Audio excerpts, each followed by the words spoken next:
Many vehicles, including cars, trucks, vans, and RVs, now come with built-in connectivity features, and these can range for anything from maintenance reminders all the way up to providing Wi-Fi internet connectivity. Is this a useful option to have in your mobile internet arsenal? We'll have details after the break.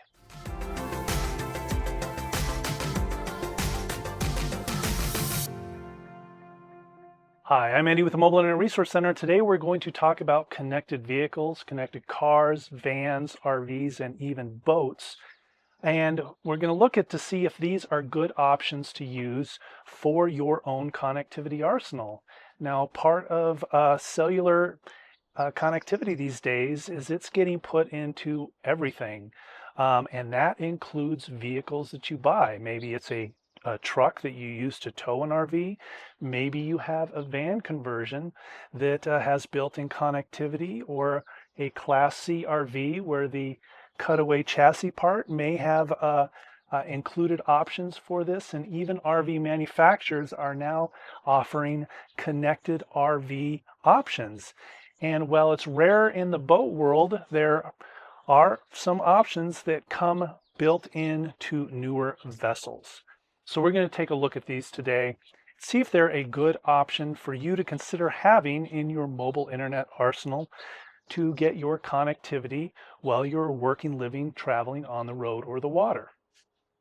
So the first thing is, what is a connected vehicle? Basically, it's any vehicle that has built-in connectivity with it. And usually these are built in from the factory, and they come with features that really depend on the manufacturer. Now, for vehicles such as cars and vans, you can usually identify if it has this capability with an antenna that's on the roof, like one of these shark fin antennas, very common. Inside that antenna, they have cellular antennas that allow the vehicle to connect to the cellular network to enable connectivity features in the vehicle. Now, it's not just for cars, and it's not just for newer cars, even though this technology is really most prevalent in cars manufactured after 2018. There are also devices that you can plug in to a vehicle's OBD2 port, which is a diagnostic port typically used for diagnosing problems with your car. But there are devices that you can plug into that will offer some of these features, as well as Wi-Fi connectivity to the internet inside your car. Those are best used for older vehicles. If you have a 2018 or newer vehicle, it will generally have built-in connectivity that works on today's modern cellular networks. Now, which network these use and what plans are available really varies widely. It's going to depend on the manufacturer of the vehicle, how old it is, and what sort of arrangements the manufacturer has made with a certain cell carrier. So these connectivity options in cars and trucks and vans are generally limited to use with a cellular provider, whatever the manufacturers agreed to, and you usually go through the manufacturer's portal to sign up for service directly through the car maker to get service. Now you can add that on and have that as a service. There is a monthly charge, and depending again on which manufacturer you have, which carrier they've partnered with, will determine what sort of options you have available to you. And this can range from just a few gigabytes of high-speed data a month all the way to unlimited data on some options, again depending on what the manufacturer and the carrier provides. Now, the primary reason that so many manufacturers now include connectivity features in vehicles is not just to provide the ability to get Wi-Fi inside the vehicle, but it's also to provide what's called telematics, which is useful features related to the vehicle itself. So this can be like location services. So if your car gets stolen, you can track the car, or you can find where your car is. For example, if you're trying to find it in a big parking lot. It includes maintenance reminders. It allows manufacturers to update the software over the air via the built-in cellular network. It enables features such as remote starting your car and other remote features. And connectivity is sometimes included, sometimes not, as a part of that. And when you do get a connectivity package service through your vehicle manufacturer, you'll often have the option of different features that you may want. Um, so you will really need to look at your manufacturer's website and put in your VIN or year, make, and model and see what specific options are available to you. So as previously noted, there are other devices that can get older vehicles online via the OBD2 diagnostic port. Here's an example here. That's what the port looks like. And all the carriers sell a device like this that they offer with a very basic connectivity plan that you can get, and you plug that into your car's OBD2 port, and you can get online that way. And several of them also offer telematics features based on the app that goes with them. So if that's an option you're looking for, those are available too. Generally, those can be used on most vehicles manufactured back to the late 1990s. Are you mobile and connected? Do you want a cool shirt to brag about it? Well, we can help you out at the Mobile Internet Resource Center by going to rvmobileinternet.com/shirt, and you can get a cool shirt like mine. And best of all, this shirt does not have any URLs, branding, or any of that other marketing stuff. It is just a cool shirt. So you want a cool shirt? You're mobile and connected? Go get one over there. So far, all that sounds pretty good. I mean, having built-in connectivity where you don't have to worry about it, it comes from the factory, it just works. That all sounds fantastic, right? Well, there are a lot of downsides with this system, which is why you don't see it used much as a connectivity option, especially as a primary connectivity option for mobile users who live, work, travel in vans, boats, and RVs.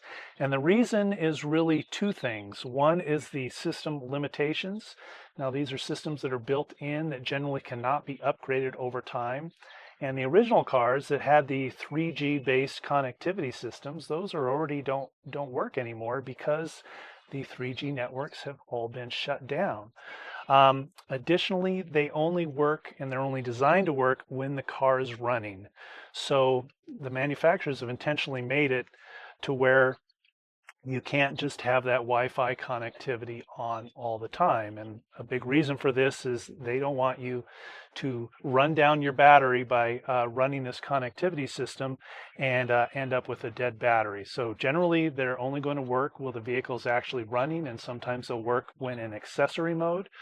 And another limitation is limited Wi-Fi range. These systems are designed to provide Wi-Fi in the vehicle, and we have done some testing with these on a couple of different vehicles in the past and have found that outside of the vehicle, the range drops off very quickly and dramatically. So that is something to consider.